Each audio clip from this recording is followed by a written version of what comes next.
Hello दोस्तों, मैं नाम अभिषेक। आप देख रहे हैं रिकॉर्ड मैटलैब मास्टर सीरीज में आपका स्वागत है। एमएमएस के लेक्चर नंबर 2 में हम मैटलैब के वेरिएबल्स और उनके टाइप्स के बारे में सीखेंगे। बिना देरी के वीडियो को शुरू करते हैं। चलते हैं अपने कंप्यूटर स्क्रीन पर और सबसे पहले हम थ्योरी को वेरिएबल्स को थ्योरी से समझेंगे और देन उसके बाद इंप्लीमेंट करेंगे उसको वीएस कोड में। तो सबसे पहले अपनी नोटबुक को ओपन करेंगे, वन नोट, और यहाँ सीखेंगे क्या होता है वेरिएबल। ठीक है, तो मैं जल्दी से पेन उठा लिया, यहाँ लिखता हूँ वेरिएबल। तो वेरिएबल क्या होता है, देखो, जब मैं वेरिएबल की बात करूं तो आप समझिए वेरिएबल नेम से, है ना। क्या होता है वेरिएबल? नेम होता है। एक आप जनरल यूज केसेस में हम बोलें तो जैसे मान लीजिए यहाँ एक बॉक्स है, ठीक है, और इस बॉक्स के अंदर जैसे मैं रख दिया है, कुछ राइस रख दिए हैं, कुछ पल्सेस रख दिए हैं, कुछ स्पाइसेस रख दिए हैं। तो देखो, इस बॉक्स के अंदर हमने रखा है कुछ सामान। क्या रखा है? कुछ सामान। और ये बॉक्स क्या है? उस सामान को रखने की जगह है। क्या है? इस सामान को रखने की जगह है। ये कौन? ये बॉक्स हमारा। उसी तरह अगर हम कंप्यूटर टर्म्स में समझे तो जो सामान है यहाँ पर, है ना, उसको हम क्या बोलेंगे? डेटा। क्या बोलेंगे? डेटा। और जो बॉक्स है, अब देखो, कोई भी डेटा है या कोई सामान है, उसको रखने के लिए हमें कुछ ना कुछ स्पेस चाहिए होता है। तो कंप्यूटर में स्पेस के लिए क्या होता है हमारे पास? मेमोरी होती है। क्या होता है? मेमोरी स्पेस होता है। तो जो भी डेटा को स्टोर करने के लिए मेमोरी स्पेस होती है, उसके नेम को क्या कहते हैं? वेरिएबल कहते हैं। क्लियर है आप सभी को? एक इसकी छोटी सी डेफिनेशन लिख दूं तो क्या हो जाएगी इसकी डेफिनेशन? जहां भी हम अपने डेटा को स्टोर करते हैं, उस मेमोरी लोकेशन के नाम को हम क्या बोलते हैं? वेरिएबल बोलते हैं। तो सिंपल सा लिख लेते हैं, name of memory location where the data stored। ठीक है, तो बस इतनी सी डेफिनेशन होती है वेरिएबल की। सभी को क्लियर है क्या होता है वेरिएबल? ऐसी जगह या उस मेमोरी लोकेशन का नाम, है ना, नाम, जहां पर मेरा डेटा स्टोर्ड है, उसको हम क्या बोलते हैं? वेरिएबल बोलते हैं। क्लियर आप सभी को वेरिएबल? अब इसको वीएस कोड में इंप्लीमेंट करके देख लेते हैं। तो सबसे पहले अपना वीएस कोड ओपन करेंगे, पेन रखते हैं साइड में। हाँ, अब देखो, वीएस कोड में मैंने अपने वेरिएबल एंड डेटा टाइप्स के नाम से फोल्डर क्रिएट कर लिया ऑलरेडी। मैं यहाँ फाइल क्रिएट करूंगा, FIRST फर्स्ट डॉट एम, मतलब की फाइल फर्स्ट डॉट एम के साथ क्रिएट होती है, डॉट एम। ठीक है, तो यहाँ मान लो मैंने एक डिस्प लिखा। डिस्प्ले करने के लिए मैं चाहता हूँ मेरे कंसोल विंडो पर टू स्टोर हो, टू डिस्प्ले होके आ जाए। अब देखो यहाँ समझो, ये जो मैंने टू यहाँ पे लिख दिया, इसका मतलब ये है ये मेरे कंप्यूटर में स्टोर हो चुका है। ठीक है, कंप्यूटर में स्टोर हो चुका है। अब मैं इसको प्रिंट करा के देखना चाहता हूँ, तो मैटलैब की फाइल को प्रिंट कैसे करते हैं या उसका आउटपुट कैसे करते हैं, उसका एग्जीक्यूट कैसे करते हैं, इसको मैंने मैटलैब सेटअप वाली वीडियो में पहले ही बता दिया है। उसको आप ऊपर क्लिक करके देख सकते हैं या फिर मैंने डिस्क्रिप्शन में उसका लिंक दे दिया है। तो मैं यहाँ पे उसको उस फोल्डर में जाऊंगा पहले, वेरिएबल एंड डेटा टाइप। हम उस फोल्डर में आ चुके हैं और यहाँ पे अपनी फाइल को रन करेंगे, ऑक्टेव फर्स्ट डॉट एम को। तो देखो आउटपुट क्या आता है हमारा? आउटपुट आ जाता है टू। अब ये टू जो आउटपुट आया है वो मेरे कंप्यूटर में कहीं ना कहीं स्टोर है, तभी तो यहाँ डिस्प्ले हुआ है। पर मैं उसको यूज नहीं कर पाऊंगा। तो इसको यूज करने के लिए मैं जिस भी मेमोरी लोकेशन पे ये टू स्टोर्ड है उसको एक नाम दे देता हूँ। जैसे मैंने नाम दे दिया x इक्वल्स टू टू। ठीक है, अब मैं इसको जरा नीचे लेकर आऊँ, हाँ, और यहाँ पे सेमीकोलन। अब मैं यहाँ पे क्या कर रहा हूँ, टू की जगह मैं एक्स को डिस्प्ले करा रहा हूँ। डिस्प्ले कर दिया एक्स को। एक्स मतलब क्या है? मेमोरी लोकेशन का नाम है। जहां भी मेमोरी लोकेशन का नाम एक्स है, वहां पे जो डेटा मिलेगा, वहां डेटा क्या मिलेगा आपको? टू। उसको स्टोर कराओ। तो मैं इसको जरा कट करूँ, हाँ, अब फाइल को रन करूँ, क्या डिस्प्ले हो जाएगा? टू। तो एक्चुअली में जो कॉन्सेप्ट समझ आ रहा है आपको बिल्कुल हो क्या रहा है?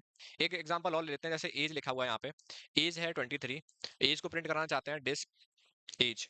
अब ये 23 स्टोर है मेमोरी लोकेशन में, उस मेमोरी लोकेशन का नाम है एज। और मैं डिस्प्ले से कह रहा हूँ कि आप जिस भी मेमोरी लोकेशन का नाम एज है, उसके पास जो डेटा है, उसके पास डेटा क्या है? 23। उसको प्रिंट करा दो। क्या प्रिंट हो जाएगा? टू, जो पहले प्रिंट होना था डिस्प्ले एक्स में मैंने बोला था, और यहाँ पे क्या प्रिंट हो जाएगा? एज। ठीक है, अभी क्लियर है आपको? अब हम बात करने वाले हैं इसके टाइप्स के बारे में। तो वापस से चलते हैं अपनी नोटबुक पे और यहाँ टाइप्स को सीखेंगे। वेरिएबल के टाइप कितने होते हैं बेस्ड ऑन इट्स स्कोप, है ना। किसके बेस पे सीखेंगे? उसके स्कोप की हेल्प से, स्कोप के बेस पे। तो टाइप में आएंगे तो वेरिएबल्स हमारे स्कोप की बेसिस पे तीन टाइप के होते हैं। कौन कौन से होते हैं? लोकल वेरिएबल होता है, सेकंड जो होता है हमारा ग्लोबल वेरिएबल होता है, एंड थर्ड जो होता है वो हमारा क्या होता है? परसिस्टेंट। क्या होते हैं? परसिस्टेंट। तो चलो इनको कोड की हेल्प से जल्दी से समझ लेते हैं कि तीनों वेरिएबल क्या होते हैं बिना देरी के। देखो, सबसे पहले जो हमारा है, टाइप्स डालेंगे यहाँ पे, टाइप्स, और फिर फर्स्ट नंबर पे आता है लोकल वेरिएबल। तो लोकल वेरिएबल वो वेरिएबल होते हैं जिनका scope limited block of code तक होता है। जैसे हम लोग बोल देते हैं ना कॉमन लैंग्वेज में कि आप लोकल के रहने वाले हो, मतलब आप इसी स्पेसिफिक लोकेशन से रहने वाले हो, आप बाहर के नहीं हो, है ना। तो उसी तरह ये वेरिएबल होते हैं। ऐसे वेरिएबल जिनका स्कोप एक लिमिटेड जगह तक होता है, उन वेरिएबल्स को हम क्या कहते हैं? लोकल वेरिएबल्स कहते हैं। जैसे समझो, मैंने यहाँ पे एक फंक्शन बनाया, FUNCTION फंक्शन, हाँ, फंक्शन बनाया, और इसका नाम रख दिया मैंने गेट। ठीक है, इस फंक्शन के अंदर मैंने एक वेरिएबल बनाया है जैसे मान लेते हैं क्लास के नाम से, और इस क्लास में लिख दिया मैंने MCA। क्या लिख दिया है? MCA। और इसको मैं डिस्प्ले कराना चाहता हूँ, डिस्प्ले करा दूं मेरी क्लास को, और इस फंक्शन को कर रहा हूँ मैं एंड। क्या कर रहा हूँ? एंड। और फिर देखो, इस फंक्शन को कभी किसी भी फंक्शन को एग्जीक्यूट करने के लिए फंक्शन को क्या करना पड़ता है? फंक्शन को कॉल करना पड़ता है। मैंने फंक्शन को कॉल कर दिया, ठीक है। अब इसका जरा आउटपुट देखते हैं, आउटपुट क्या आएगा। देखो आउटपुट क्या आया है, जो पहले मैंने टू डिस्प्ले कराया था वो टू डिस्प्ले हो गया, जो एट डिस्प्ले कराई थी वो एट डिस्प्ले हो गई 23, और यहाँ पे मैंने क्लास डिस्प्ले कराई थी, मतलब क्लास जिस भी मेमोरी लोकेशन का नाम क्लास है उसके पास जो डेटा डेटा क्या MCA वो स्टोर, वो डिस्प्ले हो जाए, वो डिस्प्ले हो गया। अब देखो ये जो लाइन दिख रही है आपको इधर, ये वाली लाइन, इस लाइन के अंदर ये वेरिएबल मैंने वेरिएबल बनाया है, ठीक है। इस लाइन के अंदर ही तो बनाया है, मतलब इस स्कोप के अंदर वेरिएबल बनाया है। तो क्या मैं इसको इसके बाहर यूज कर सकता हूँ? जरा देख लेते हैं। तो मैं इसको डिस्प्ले कराऊंगा क्लास को, तो क्लास यहाँ पे डिस्प्ले होगी क्या? चलो वो देख लेते हैं। वापस से फाइल को रन करेंगे, और देखो यहाँ पर आ गई एरर, एरर आ गई। देखो जैसे ही हमारा टू प्रिंट हुआ, जो मेरा नंबर प्रिंट करवाया था वो प्रिंट हुआ, एज प्रिंट हुई, फंक्शन के अंदर वाला डिस्प्ले तो एग्जीक्यूट हुआ, पर फंक्शन के बाहर वाला डिस्प्ले एग्जीक्यूट नहीं हुआ, क्योंकि जो क्लास वेरिएबल था उसका स्कोप बस फंक्शन के अंदर है, एक लिमिटेड स्कोप है उसका, है ना। तो वो इसके अंदर एग्जीक्यूट हो रहा है, पर जैसे ही मैं उसको उसके स्कोप के बाहर लेके आ रहा हूँ तो वो एग्जीक्यूट नहीं हो रहा है। ऐसे वेरिएबल को हम क्या बोलते हैं? क्या बोलते हैं? लोकल वेरिएबल बोलते हैं। अब नेक्स्ट है हमारा ग्लोबल वेरिएबल। क्या नाम है हमारा? Global variable. अब ये वेरिएबल क्या होते हैं जिनका स्कोप फंक्शन के बाहर, फंक्शन के अंदर, एक फंक्शन से दूसरे फंक्शन में कहीं भी यूज कर सकते हैं इन वेरिएबल्स को। ऐसे फंक्शंस को हम क्या, सॉरी, ऐसे वेरिएबल्स को हम क्या बोलते हैं? ग्लोबल वेरिएबल बोलते हैं। तो इनको डिफाइन करने के लिए, डिक्लेयर करने के लिए हम ग्लोबल कीवर्ड का यूज करते हैं। किसका यूज करते हैं? तो जैसे मान लो मैंने यहाँ पे एक ग्लोबल लिख दिया यहाँ पे, जैसे बाय, ठीक है। तो जो मैंने बनाया है बाय एक वेरिएबल, इसको डिक्लेयर किया है, और ये डिक्लेयर हुआ है एज अ स्पेशल वेरिएबल। कैसे स्पेशल वेरिएबल पे? ग्लोबल स्पेशल वेरिएबल, ठीक है। तो मैं इसको क्या कर रहा हूँ, एक फंक्शन के अंदर यूज करूंगा। फंक्शन है पुट, है ना, पुट फंक्शन के नाम से मैंने फंक्शन बनाया एक, इसके अंदर। अब देखो ये जो वैल्यू है, जो जो वेरिएबल है वाई, उसको किसी फंक्शन के अंदर यूज करने के लिए हमें फंक्शन को बताना पड़ता है कि हम ग्लोबल वेरिएबल का यूज कर रहे हैं। तो उसके लिए हमें यहाँ भी लिखना पड़ेगा, क्या लिखना पड़ेगा? ग्लोबल वाई, ठीक है। फंक्शन को बताना पड़ता है कि हम, और चलो इसकी वैल्यू भी हम बाहर रख दे रहे हैं। वैल्यू हमने रख दी इसकी 6, कितनी रख दी हमने? वैल्यू 6। अब इसको यहाँ डिस्प्ले कराएंगे, डिस्प्ले वाई। तो क्या ये डिस्प्ले होगा?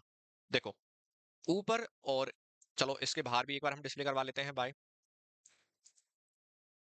ठीक है। अब देखो ये जो वेरिएबल है, इस ब्लॉक ऑफ कोड की, ये वाला जो ब्लॉक ऑफ कोड है, इसके बाहर डिक्लेयर हुआ है ना, दिख रहा है आप सभी को? इसके बाहर डिक्लेयर हुआ है, और मैं इसको अंदर भी यूज करना चाह रहा हूँ और इस फंक्शन के बाहर भी यूज करना चाह रहा हूँ। तो क्या ये पॉसिबल हो पाएगा? चलो देखते हैं।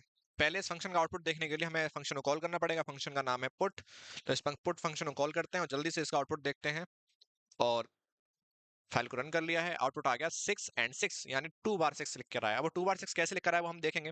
देखो सबसे पहले एग्जीक्यूट हुई ये वाली लाइन, तो ये वाली लाइन का काम है फंक्शन को कॉल करना, यानी फंक्शन को एग्जीक्यूट करवाना। तो अब फंक्शन एग्जीक्यूट हुआ तो उसके अंदर मिला ये डिस्प्ले वाई, तो डिस्प्ले वाई एग्जीक्यूट हो गया, 6 लिख कर आ गया, और वाई की वैल्यू थी 6।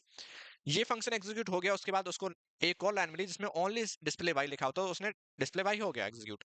यानी हम देख पा रहे हैं कि जो हमारा वाई इक्वल टू 6 है, यानी ग्लोबल वेरिएबल है, वो एक फंक्शन के अंदर भी कॉल यूज हो रहा है, फंक्शन के बाहर भी यूज हो रहा है।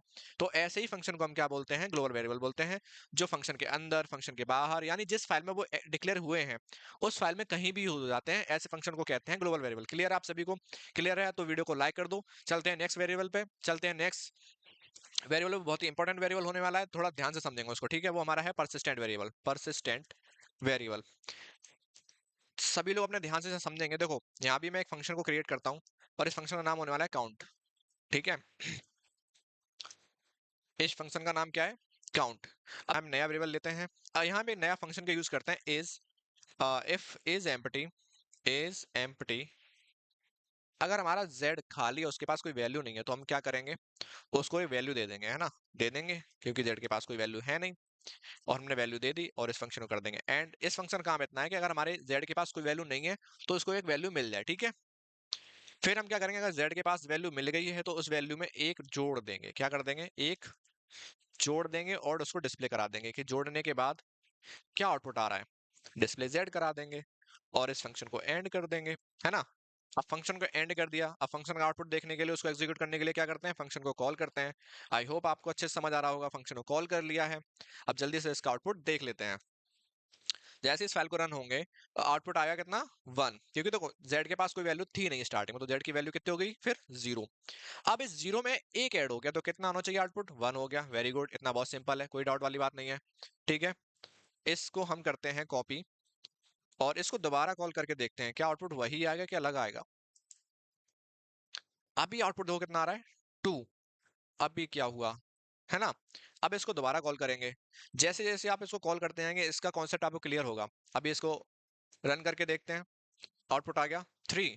यानी देखो, परसिस्टेंट वेरिएबल कुछ ऐसे वेरिएबल्स होते हैं, यानी ये एक ऐसी स्पेशल मेमोरी को लोकेट होते हैं जिसमें क्या होता है, जो वैल्यू हमने असाइन करी है वो वैल्यू को याद नहीं रखते, वो वैल्यू बस पहली वाली कॉल के लिए होती है ना। लेकिन जो सेकंड कॉल का नंबर आता है, यानी फंक्शन को हम दोबारा जब एग्जीक्यूट करते हैं तो वो किस पे डिपेंड हो, पहली वाली फंक्शन कॉल पे डिपेंड होते हैं। यानी पहली वाली फंक्शन ने क्या वैल्यू रिटर्न करी थी, जब पहली वाली फंक्शन कॉल ने वैल्यू रिटर्न करी थी 1, तो अब जहां जेड की वैल्यू 0 नहीं रहेगी, अब जेड की वैल्यू कितनी हो जाएगी 1। तो 1 प्लस 1 कितना होता है 2, यानी सेकंड वाली कॉल की वैल्यू कितनी हो जाएगी 2।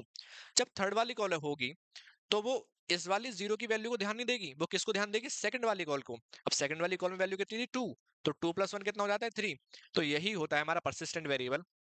आई होप आपको ये सारे वेरिएबल्स समझ आ गए होंगे। अब चलते हैं उस ट्रिक पर जो बहुत ही इंपॉर्टेंट होने वाली है, और आज की ट्रिक देखते हैं कैसे होती है। ठीक है, तो मैं सभी को कंट्रोल लेकर के कमेंट कर देता हूँ ताकि आपका ध्यान बस उस पे रहे, ट्रिक पे। ठीक है, और मैं इसको अनकमेंट कर लेता हूँ, इस पे से सेमीकोलन हटाता हूँ और फाइल को एग्जीक्यूट करके देखता हूँ क्या फाइल एग्जीक्यूट होगी।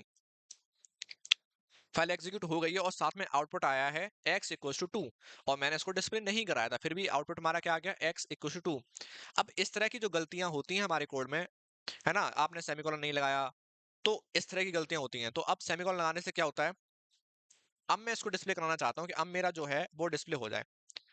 तो अब देखते हैं आउटपुट क्या आएगा। अब आउटपुट आता है 2, यानी जो सेमीकोलन होता है वो जो अननेसेसरी चीजें होती हैं जो डिस्प्ले हो जाती हैं हमारे आउटपुट में, उनको डिस्प्ले होने से बचाता है, यानी हमारे आउटपुट को एकदम अच्छा लुक देता है ना, उन चीजों को हाइड कर देता है, अननेसेसरी चीजों को हाइड कर देता है जो जिसे हम अपने आउटपुट पर नहीं चाहते। और अब हम चाहते हैं डिस्प्ले एक्स हो जाए तो डिस्प्ले एक्स होगा, अदरवाइज डिस्प्ले एक्स नहीं होगा। तो आई होप आपको ये वीडियो अच्छा लगा होगा, अच्छे समझ आया होगा। वीडियो अच्छा लगा हो तो वीडियो को लाइक करो, शेयर करो और चैनल को सब्सक्राइब करो। मिलते हैं नेक्स्ट वीडियो में, तब तक के लिए बाय बाय। हंसते रहिए, मुस्कुराते रहिए।